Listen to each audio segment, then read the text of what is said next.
Pengacara Baradae, alat bukti lain akan dibuktikan di pengadilan.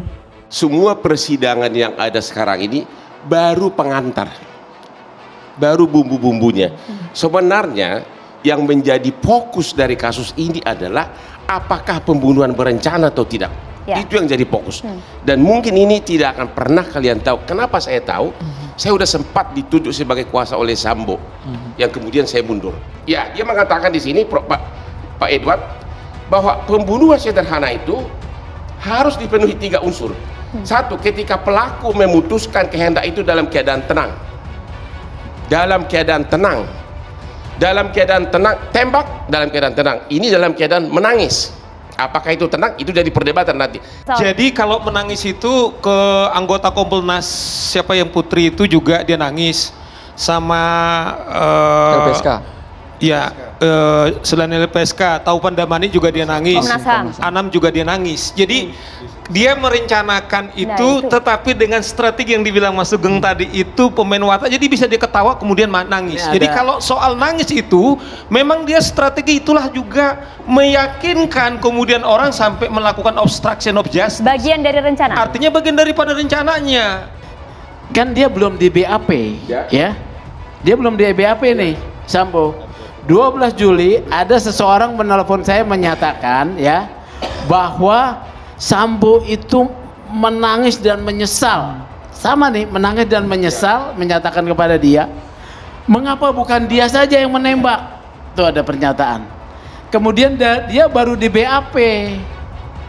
BAP-nya itu kan dibuat setelah ya, setelah kemudian dibentuk tim sus, kemudian terbongkar, setelah Eliezer mengakui baru di BAP. Jadi ada jeda waktu dia berpikir untuk menyusun pembelaan di dalam bentuk BAP.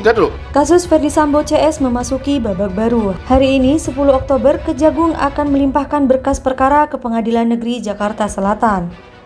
75 jaksa nantinya akan bertugas mengawal sidang kasus Sambo. 30 jaksa untuk kasus pembunuhan berencana Brigadir J dan 45 jaksa untuk kasus obstruction of justice. Kini publik pun menanti bagaimana peradilan kasus Ferdi Sambo CS yang nantinya juga akan digelar secara terbuka. Sebelumnya, PN Jakarta Selatan telah menyiapkan ruang sidang Omar Suno Aji untuk kasus Ferdi Sambo.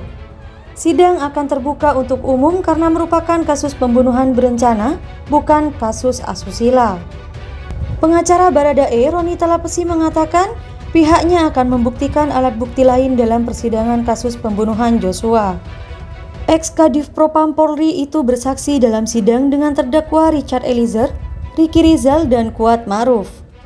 Namun, majelis hakim yang dipimpin Hakim Ketua Wahyu Iman Santoso meragukan kesaksian Ferdi Sambo.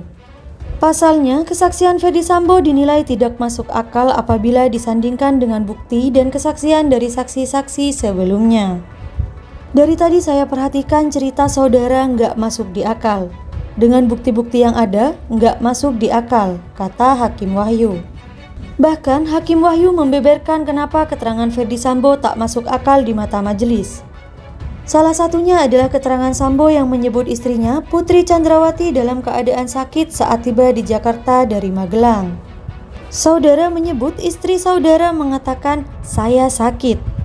Nyatanya pada saat turun dan melakukan swab, dia tidak di dalam CCTV yang ada di rumah saudara itu tidak menunjukkan dia sakit.